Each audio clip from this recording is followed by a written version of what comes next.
श्रीमद् भगवद गीता में योगेश्वर भगवान श्री कृष्ण ने कहा कि कर्म किए जा, फल की इच्छा मत कर। वो युग कौन सा था?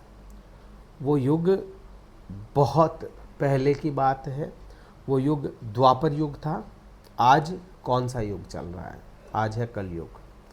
और कलयुग में ये बात जो है ना, थोड़ी सी मैं योगेश्वर भगवान श्री कृष्ण वो मेरे भगवान हैं, उनकी बात पे तो संशय है ही नहीं। लेकिन आज जो युग चल रहा है, आज अगर इंसान कर्म करता रहे, फल की इच्छा ना करे ना, तो उसको सामने वाला फल नहीं देता। काम करवा लेंगे लोग आपसे, आपको आपका मेहनताना नहीं देंगे। आज के युग में केवल कर्म से कुछ नहीं होता, भाग्य भी साथ देना चाहिए। केवल स्किल से काम नहीं होता, आपका भाग्य भी साथ देना चाहिए। आपके केवल ज्ञान से भी काम नहीं होगा, आपका भाग्य साथ देना चाहिए। आप मेरी बात को समझ रहे होंगे। धनु राशि वाले जातक जिनको कुछ लंबे ही समय से परेशानियां देखने को मिल रही है, पहले 7.5, फिर केतु, शनि, फिर से अगेन शनि की ढैया, मतलब कुल मिलाकर के ये वनवास सा ही हो गया धनु राशि वाले जातकों का कि क्या प्रभाव आए ना आए, लेकिन एक परेशानी बनी रही। धनु राशि वाले जातक या तो वो खुद जानते हैं या उनका राम जानता है कि उनके साथ में क्या हुआ है या क्या हो रहा है। अब छोटे समय के लिए ही सही, लेकिन केतु जो है वह कमज़ोर हो रहे हैं। तो कमज़ोर होंगे, उसके प्रभाव तो कभी और बताऊंगा। लेकिन सूर्य के क्या प्रभाव आएंगे? सूर्य जो आपके भाग्य का स्वामी है, वह आपके भाग्य में ही आ रहा है और केतु के साथ में कनेक्ट कर रहा है।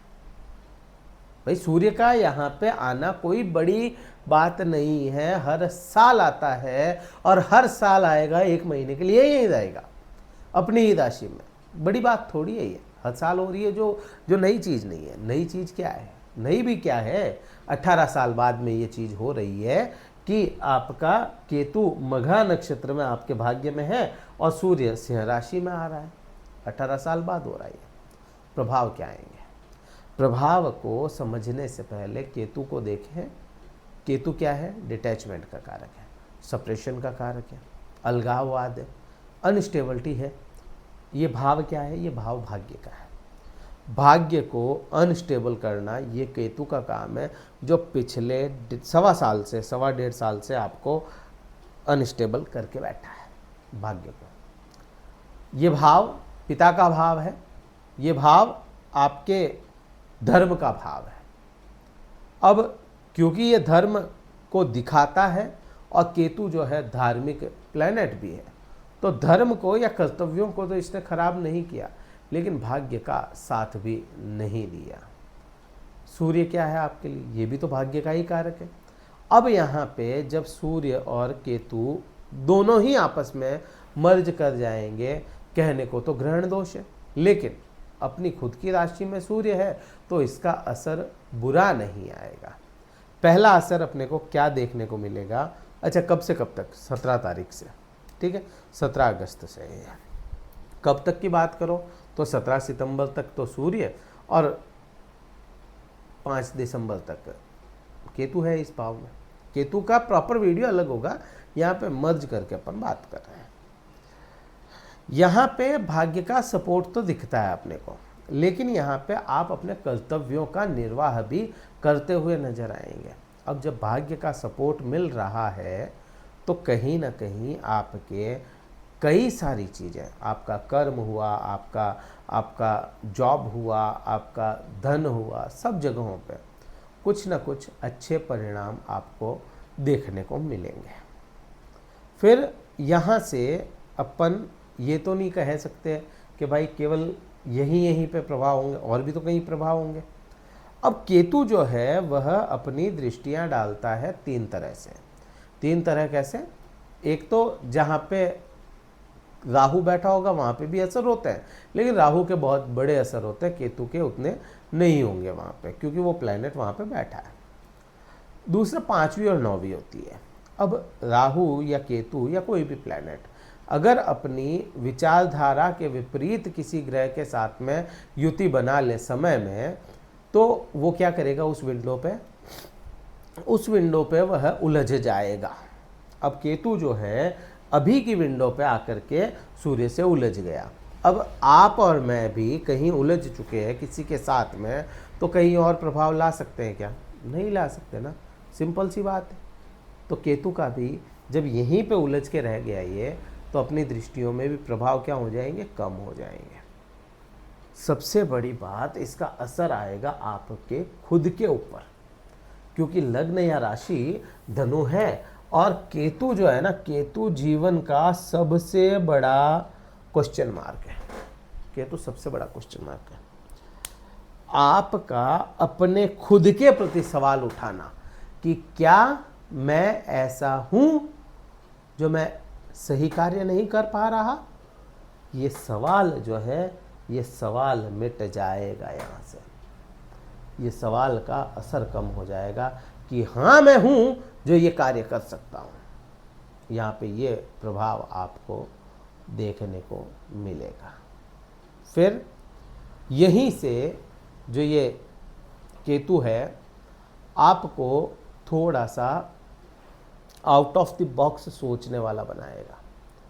नई चीज सोचना और उसको इम्प्लीमेंट करना, ये भी केतु सिखाएगा आपको। आपकी थॉट प्रोसेस बिल्कुल बदल जानी है। फिर यहाँ से देखो, राहु जहाँ बैठे हैं, 7वीं दृष्टि सूर्य का काम करेगी। सूर्य राहु को देख रहे हैं, टकराव है, बिल्कुल है, बिल्कुल यहाँ पर टकराव समझ में आता है। लेकिन भाग्य का स्वामी जब आपके तीसरे भाव को देखे, तो भाग्य से आपके रोजमर्रा की इनकम बढ़ती हुई नजर आएगी। तीसरा भाव जो है वह मेहनत का भाव है, और सूर्य जहाँ अपनी दृष्टि डालता है वहाँ उजाला करता है। तो जो आपकी मेहनत किसी डायरेक्शन में नहीं जा रही थी, कोई डायरेक्शन नहीं मिल रहा था आपकी मेहनत को, वो डायरेक्शन मिल जाएगा यहाँ पे।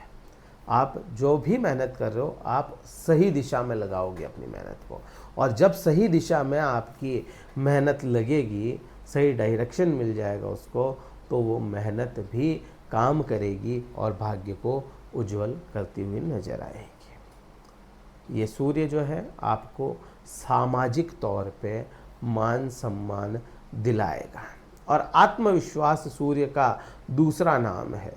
तो सूर्य आपको अपने कार्य में, अपने किसी भी तरह के कार्य में आपको आत्मविश्वास जरूर दे देगा। ये परिणाम बड़े तौर पर नजर आते हैं। फिर केतु की 9वीं दृष्टि जो होती है, अब केतु उलझे तो यहीं पे, और 9वीं दृष्टि कहाँ जाएगी, पंचम भाव पे जाएगी। 5वां भाव क्या है, शिक्षा का, ज्ञान का।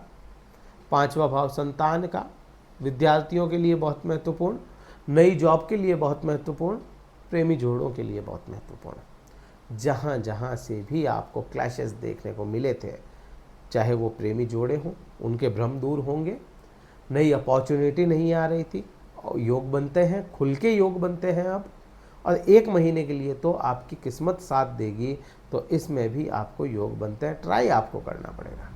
विद्यार्थियों के भ्रम दूर होंगे, विद्यार्थियों को शिक्षा हासिल करने में किसी प्रकार की समस्या नहीं आने वाली।